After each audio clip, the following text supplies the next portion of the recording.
Hello and welcome students. तो कैसे हैं आप सब।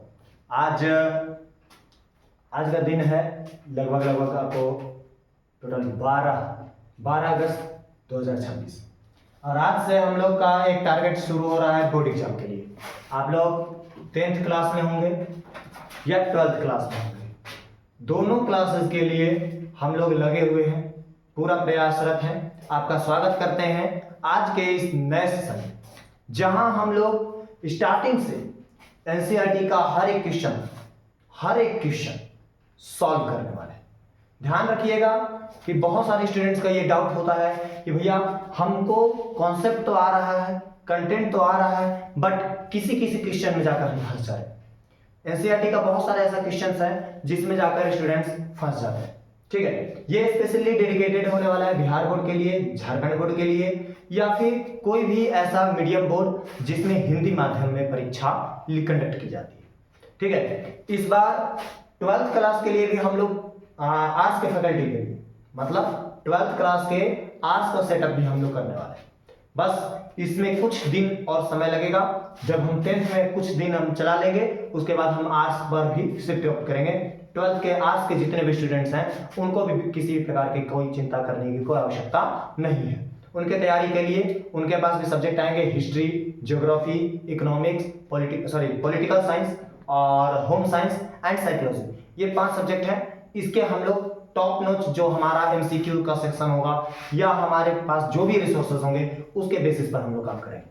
फिलहाल हम लोग आते हैं मैथमेटिक्स, जो कि क्लास 10th का सबसे ज्यादा लोगों को परेशान, बच्चे को परेशान करने वाला है और बहुत ही ज्यादा इसमें प्रॉब्लम आता है। तो हम लोग क्या करते हैं, एनसीईआरटी का कॉन्सेप्ट तो आप सीखें, आप चाहे कहीं भी पढ़ रहे हैं, आप कॉन्सेप्ट सीखें, जान गए, बनाने आया, लेकिन हो सकता है कि किसी किसी क्वेश्चन में हमको डाउट आ जाए।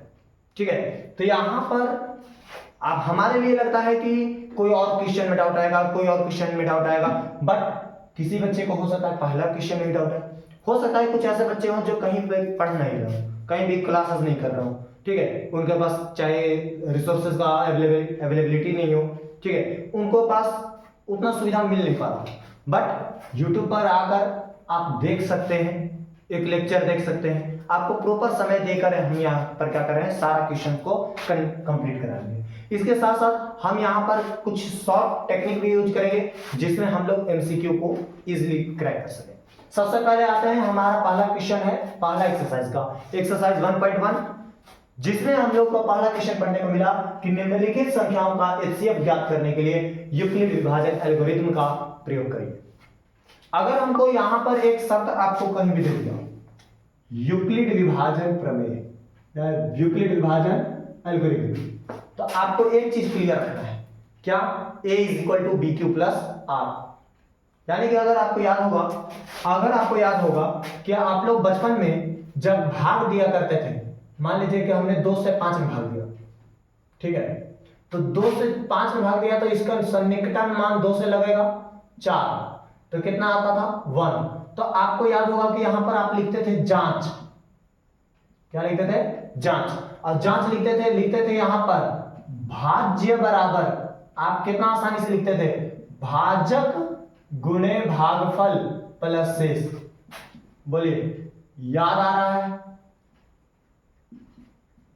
ये याद आ रहा है। बचपन में कोई भी शिक्षक होंगे आपको 5वां 6ठा में ये सिखाना शुरू कर देते हैं कि बाबू भाग तो दे दिए, अब इसका जांच करके दिखाओ, भाज्य बराबर भाजक गुणे भागफल प्लस शेष। अब देखिए भाज्य किसको कह रहे हैं, तो जिसमें भाग देते हैं उसे हम क्या बोलते हैं, भाज्य बोलते हैं। बोलो, जिसमें भाग देते हैं उसे भाज्य कहते हैं, जिससे भाग देते हैं उसे भाजक बोलते हैं। भाग देने के बाद जो प्रतिफल आया उसको हम लोग क्या बोलते हैं, भागफल बोलते हैं। क्या बोलते हैं, भागफल बोलते हैं। और नीचे जो बचा, अगर बच खुच गया तो इसी को हम लोग शेष बोलते हैं या शेषफल बोलते हैं। ठीक है, अब आप ध्यान से देखिएगा कि भाज्य बराबर भाजक गुणे भागफल प्लस शेष, ये जो सूत्र आपने पढ़ा, ये बचपन में जो आपने सीखा, इसी को तो हम लोग क्या बोलते हैं, यूक्लिड विभाजन प्रमेय बोलते हैं। देखो तो भाज्य को ए से डिनोट कर रहा है, तो यहां पर a लिख दिए, बराबर भाजक को b से डिनोट कर रहा है, b लिख दिए, भागफल को q से डिनोट कर रहा है, q लिख दिए, अब प्लस है तो प्लस, शेषफल को r से डिनोट कर रहा है, r, a is equal to B Q plus R. ये मल्टीप्लाई का साइन हमारा क्या होता है, छिप जाता है, तो हमने लिखते हैं a is equal to B Q plus R. क्या ये याद आ रहा है? जब हमारा यूक्लिड विभाजक प्रमेय इतना है तो आप बताइए इन सवालों को हल करने के लिए आपको कितना समय चाहिए। ये देखिए यहां पर एनसीईआरटी का पहला सवाल हम सॉल्व करेंगे, बाकी 2 सवाल आपके लिए घर से रहेगा, आप उसको प्रैक्टिस करिएगा, ठीक है। प्रैक्टिस करके कमेंट में जरूर बताइएगा आपका आंसर कितना आया, ठीक है। वैसे हम लोग स्टार्ट कर रहे हैं पहला क्वेश्चन। जब आपको सब्जेक्टिव में, ये तो आपको समझ में आया, ये उतारना नहीं है, अगर उतारना भी होगा तो आप क्या कर सकते हैं, इसको स्क्रीनशॉट ले सकते हैं, आप स्क्रीनशॉट करके इसको उतार लीजिएगा। फिलहाल यहां पर आते हैं, जब हमको क्वेश्चन दिया, जब हमारा क्वेश्चन दिया 135 एंड 225, 135 और 225, तो ध्यान रखिएगा यहां पर क्या कि इसमें हम पहला नंबर प्रोसेस से फॉलो करेंगे। ध्यान रखिएगा हमारे पास नियम है, हम शॉर्ट टेक्निक बताएंगे, लेकिन शॉर्ट का यूज केवल शॉर्ट जगह करेंगे। ऐसा नहीं है सब्जेक्टिव में जाकर बहुत सारे लोग डायरेक्ट बनाने लगते हैं, नहीं करना है डायरेक्ट। डायरेक्ट इसलिए नहीं करना है, आप लोग ध्यान रखिएगा, नियमों को अगर पालन करेंगे तो हमें लगता है कि आप बेहतर से बेहतर कार्य कर सकते हैं। इसलिए कभी भी मैथमेटिक्स बनाइए तो रूल्स को फॉलो कीजिए। ये शॉर्टकट मेथड मत दिमाग लगाइए। शॉर्टकट में हम जाते हैं, शॉर्टकट से हम एमसीक्यू सॉल्व करते हैं, बट मेरा मेन फोकस होता है मेरा कोई भी रूल, कोई भी सिस्टमैटिक तरीका, प्रोसेस मेरा नहीं छूटना चाहिए। हम ये वाला चीज मिटा रहे हैं क्योंकि हमारे पास जगह इतना है, तो इतना में हमको लिखना है, तो आपको थोड़ा सा क्या करेंगे, हम इरेज करेंगे, ठीक है। आप लोग इसका स्क्रीनशॉट ले सकते हैं अगर लेना है तो, ठीक है।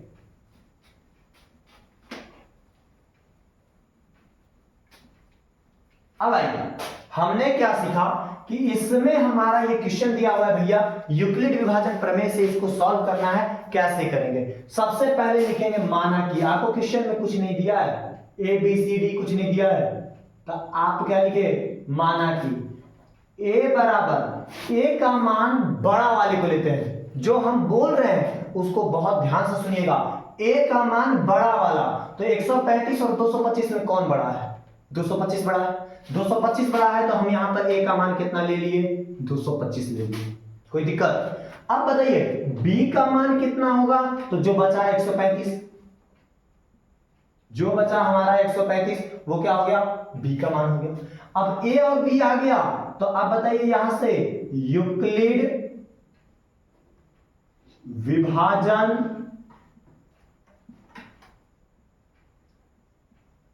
एल्गोरिथम से,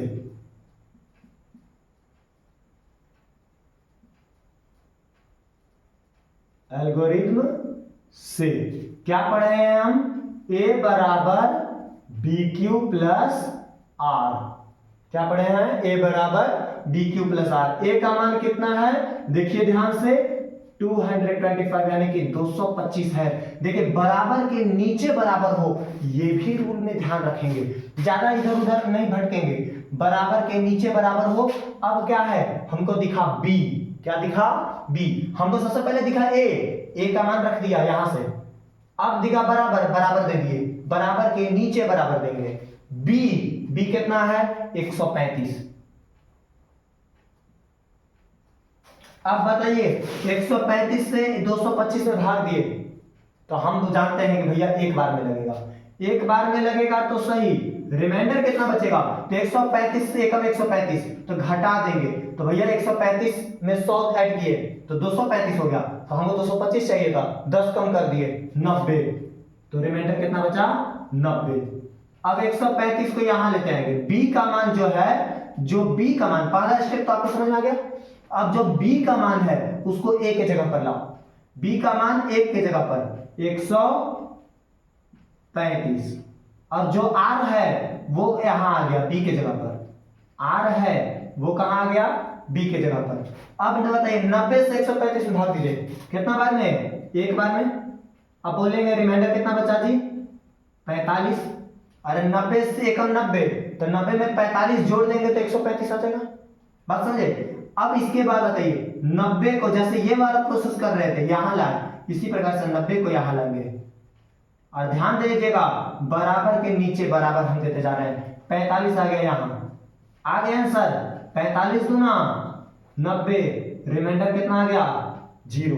जैसे ही r बराबर मेरा 0 आ गया, वैसे ही एक चीज क्या, सो हम यहां पर क्या लिखेंगे, HCF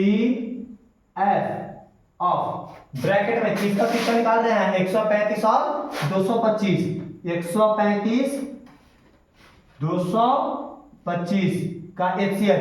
तो जो B का मान होता है, ध्यान दीजिएगा, जिससे हम भाग देकर रिमाइंडर 0 लाए हैं वही हमारा HCF है। तो यहाँ 45 है, तो हमने क्या लिखा यहाँ पर 45, क्या लिखा 45।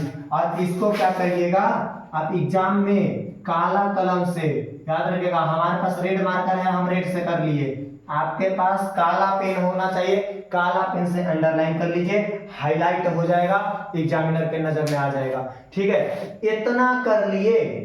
अब बताइए, आपने बोला कि भैया इतना तो कर लिए हम, इतना हमको बिल्कुल आ गया, किसी भी प्रकार का कोई समस्या नहीं है, आगे का दोनों सवाल आप कर सकते हैं। बट अब बताइए, क्या आपको लगता है कि ये ऑब्जेक्टिव में भी सवाल आ सकता है, बोलो ऑब्जेक्टिव में भी यह सवाल आ सकता है। ऑब्जेक्टिव में आएगा तो क्या हम इतना करेंगे, बिल्कुल नहीं करेंगे। ऑब्जेक्टिव में आएगा तो हम इतना बिल्कुल नहीं करेंगे। तब क्या करेंगे भैया, तब एक काम करो, यहां पर हम रेड मार्कर से कर दे रहे हैं कि ताकि आपको समझ में आ जाए कि ये अलग चीज है और वो अलग चीज है। ऑब्जेक्टिव के लिए, किसके लिए, ऑब्जेक्टिव के लिए ध्यान रखिएगा, जब ऑब्जेक्टिव के लिए आपको 135 और 225 का HCF ज्ञात करना है, 135 और 225 का HCF ज्ञात करना है, किसके लिए, ऑब्जेक्टिव के लिए। सब्जेक्टिव के लिए हमने प्रोसेस बता दिया, ऑब्जेक्टिव के लिए जब ये काम करेंगे तब क्या करेंगे, चुपचाप ऐसा बनाओ 135 225। अब भैया तुम बोलोगे कि ऐसे तो हम लोग एलसीएम निकाला करते थे, तो रुको जरा, रुक जाओ, अभी सब्र रख लो। अब बताओ यहाँ पर 5 3 8 1 9, 5 2 7 2 9, 3 से लग रहा है भैया, बताओ कितना हो गया, तो 45 हो गया। और ये कितना हो गया, 75 हो गया।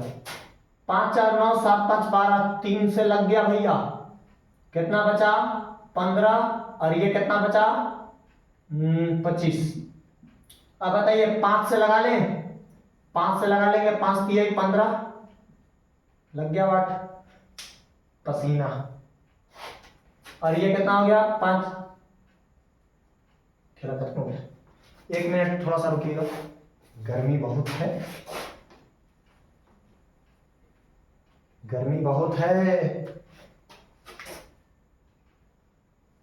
चलिए 5 3 15 और 50 25। अब कोई कॉमन निकल रहा है क्या, नहीं, इसलिए तुम बोले कि भैया ये वाला काम तो हम बचपन से करते आए हैं, हमको 10th में आने के बाद ये वाला चीज में दिक्कत नहीं होगा। जब ये वाला तुम फास्ट कर सकते हो तो लिखाओ, यहां पर देखो HCF ऑफ 135 225। अब बताओ क्या, अगर 1 2 3 4 5 सबका मल्टीप्लाई करते तो एलसीएम निकलता, लेकिन केवल और केवल यहां पर जो अंक है,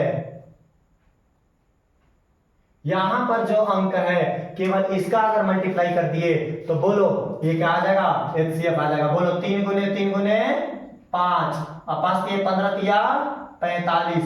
बोलो आंसर था।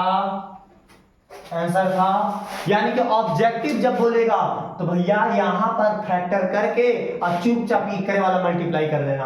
अब दिमाग लगाओ, एक सवाल हम यहां पर देते हैं, मान लीजिए हमको दे दिया 40 और हमको दे दिया 72, इसका हमको क्या निकालना है, एचसीएफ निकालना है। क्या निकालना है, एचसीएफ। सीधा रफ में गए, मतलब पेज के ऊपर और 2 से लगा दिए, कितना हो गया 20, 36, 2 से लगा दिए 10, 18, 2 से लगा दिए 5, 9।